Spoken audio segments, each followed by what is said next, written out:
A treta entre Neto e Lazzaroni continua e ganhou mais um capítulo. É o seguinte, ó. Olha só, o Lazzaroni. Chupa, Lazzaroni! Ele pensa que jogou mais do que ele na realidade jogou. Ele pensa que foi craque, mas ele estabelece isso como um cartão de visita do programa dele. Fica aqui até o final do vídeo que eu já vou te mostrar toda essa treta com todos os detalhes e no final eu vou querer saber a sua opinião sobre uma polêmica. Rapaziada, a treta polêmica entre Neto, o ex-treinador Lazzaroni, continua. E ganhou mais um capítulo durante a ida do ex-treinador ao Charla Podcast. Lazzaroni foi perguntado sobre o craque Neto e o porquê ele não foi convocado para a Copa de 90. Lembrando que já fiz um vídeo sobre isso aqui no canal e eu vou deixar no final para você dar uma assistida. Agora se liga aí no que o ex-treinador Lazzaroni falou sobre o craque Neto. É o seguinte, ó. Olha só, o Lazzaroni. Chupa, Lazzaroni! Dá uma olhada no que tá aqui, ó. Puskás, considerado para 442, um dos 10 maiores jogadores de todos os tempos, ficou indignado com o fato de yo que los falo, que hablo com você, de ter ficado fora da Copa de 90. O Puskás, sabe que é o Puskás? Um dos 10 maiores jogadores de todos os tempos, que por sinal, tenente, que jogava na Hungria, e da Hungria se transformou num dos grandes jogadores do mundo. Foi treinador do Real Madrid e ídolo do Real Madrid, como jogador, como treinador. Ele estava como comentarista. E ele, em 90, ficou indignado com a falta da minha presença naquela seleção ridícula do seu Lazzaroni. Chupa, Lazzaroni! Porque o Neto bate nisso pra caramba, né? Porque o Neto é campeão com o Corinthians em 90, né? E o Neto, assim, o Neto é um personagem. Então ele sempre fala, quando isso é tocado, ele fala de 94, fala de 90, que eu jogava bola batalhar e tudo mais. Mas naquela época, assim, a gente hoje, vendo os personagens de anos atrás falando, a galera que consome hoje, duvido, assim, posso me enganar, mas duvido que o pessoal tenha a paciência de ir lá e recorrer à história, né? E voltar lá, buscar. A gente ouve e fala, porra, né? Vai olhar a escalação da seleção, pô, o Neto cabia aqui, em 94, em 90. Mas como era a situação em 90? Do Neto. O Beto chegou a ser, na minha primeira convocação, ser convocado. O Neto. Betão, você disse muito bem, um personagem. Ele, a partir do momento que foi pra TV, ele criou um personagem, criou a fantasia dele. Ele pensa que jogou mais do que ele na realidade jogou. Ele pensa que foi craque, mas ele estabelece isso como um cartão de visita do programa dele. Sim. Mas é um balão japonês. Sabe, conhece o balão japonês? Sim. Sobe 50 metros, não ganha muita altura e desce. Eu fui outro dia num podcast e falei, não joga porra nenhuma. Aí, pô, não faz isso. Até, se você analisar, tá bom. Lazzaroni errou. Mas por que o Neto não vai em 86? Por que o Neto não vai em 94? Por que o Neto não vai em 98? Então, sou eu errado? Então, muitas vezes, se aproveitam disso. Você fala do título brasileiro tem do coisas Corinthians, muito, né? tem coisas, muitas vezes, que você não pode dizer e vai morrer contigo a vida toda. Lógico. Mas a dinâmica era baixa, a intensidade era baixa. Excelente cobrador de falta. Kickbox, que é um termo... O futebol de americano tem um kicker, né? Então, só entra pra bater. Então, E tinha opinião pública que cobrava na época? Na realidade, sempre houve muita pressão midiática de estados. São Paulo, Rio de Janeiro, Rio Grande do Sul, Bahia, vamos dizer assim. Tinha, porque... Cada um pelos atletas que jogavam lá. Isso. O Campeonato Brasileiro é o mais difícil do mundo, porque tem parte de 10 candidatos ao título. Sim, as torcidas acreditam E a que vai ganhar. seleção, da mesma forma. Sim. Só que ali já estava iniciando também as saídas. Então, a pressão era nesse sentido. Mas o que a gente podia... Quando vocês... qual é o universo da seleção? Pra mim, foi eu vinha de... O que tocava, vamos dizer, virava ouro, batia campeão, batia resultado, batia rendimento... hoje se diz entrega, né? Entrega. Então surgiu pra mim e tinha que montar. E aí, como é que você faz? Aí você começa, cada posição ou função, estabelecer os candidatos. Só que muitas vezes, poucas pessoas entendem que naquele momento, entre fevereiro de 89 até a Copa do Mundo, não tem volta. Se você estabelece uma linha de ação, não dê resultado ali, sai, entra na fila lá atrás para você tentar de novo. E isso era com jogadores, era com jogada, com sistema, com qualquer coisa. Para você encontrar rapidamente o time, porque nós não tínhamos ido bem também na Copa América, tínhamos sido goleados 2 anos antes pelo Chile. Então a seleção estava vivendo um momento de transição, remanescentes ainda de 82 e 86, mas surgindo uma geração nova. Eu iniciei só com jogadores que atuavam no Brasil, aí depois, seleção são os melhores, seja onde eles estiverem.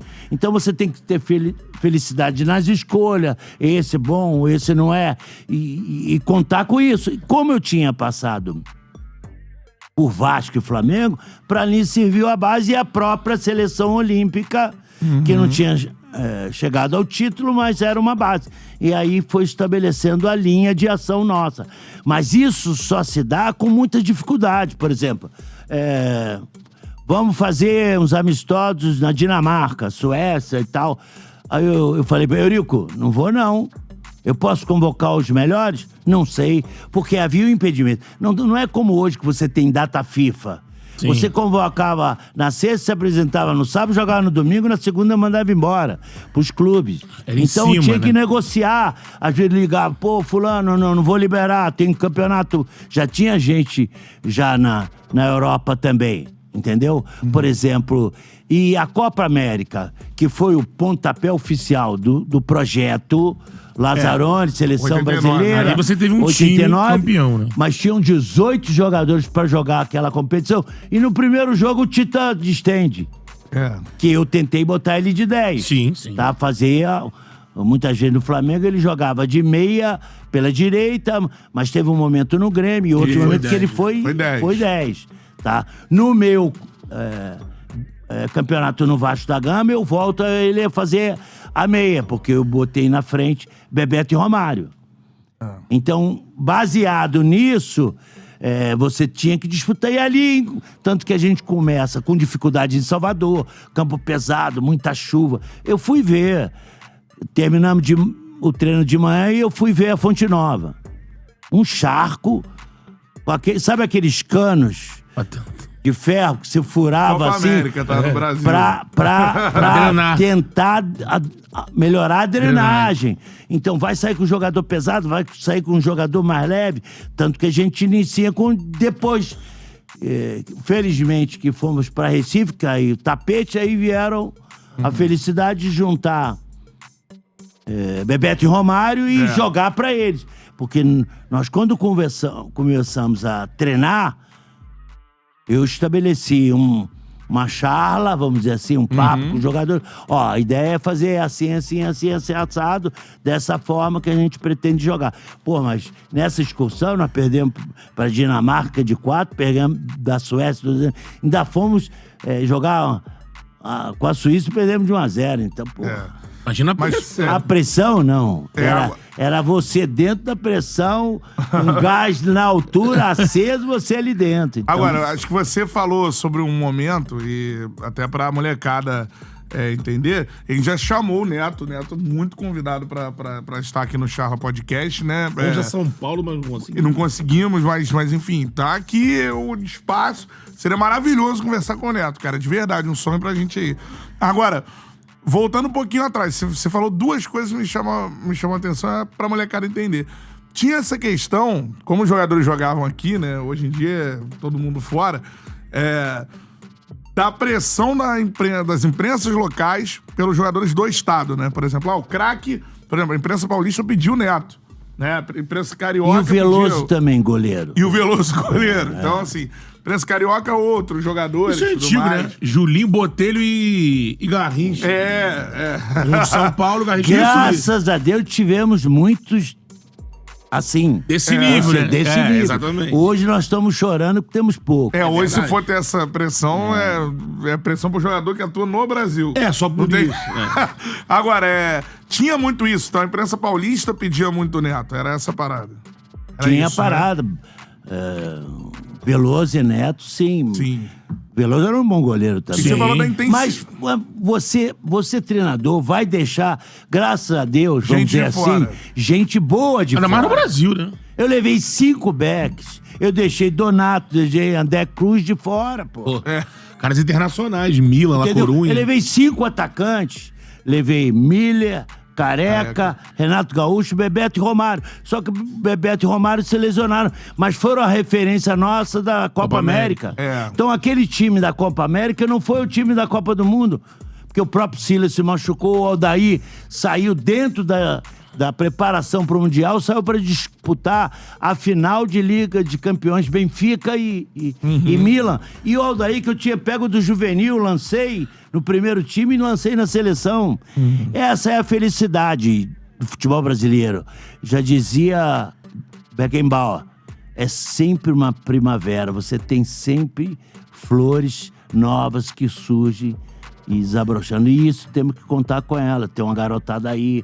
Apesar da gente hoje ainda acho que o Neymar misturando as coisas, Sim, top. mas E tudo tá torcer ligado. pra ele se recuperar e ir bem pra ajudar o Brasil. O Romário essa falou isso frase- agora, né? Ah. O Romário falou isso agora recente, né? E não adianta brigar contra os fatos. Enquanto o Brasil não fizer uma seleção pro Neymar, ele até se cita, né? Em 94 foi assim, foi assim lá atrás com o Pelé. Tem um craque ali. Tem um cara que trabalha pra esse craque jogar e decidir, né? Não, E você acha que essa essa questão pressão da- que existe, por exemplo, a Copa América foram Romário e Bebeto. Aí os paulistas queriam Miller e Careca. Careca. Acabou jogando Miller e Careca, Sim, mas não era titular, não era o titular. Agora eu queria saber de vocês. Lazzaroni fez o certo em não levar o Neto para a Copa do Mundo de 90, onde ele disse que o Neto jogava nada mesmo e acabou se tornando um grande personagem. E em todo lugar que o Neto vai, ele fala sobre isso, sobre o Lazzaroni não ter levado ele. O Neto realmente era craque ou só ele acha isso? De qual lado dessa história vocês estão? Quero muito saber a sua opinião aqui nos comentários. Se você chegou até aqui e ainda não é inscrito no nosso canal, já se inscreva no canal. Deixa bastante like nesse vídeo. E se você quiser saber mais um pouco sobre essa treta Neto vs Lazzaroni, assista esse vídeo que eu estou deixando aí na sua tela.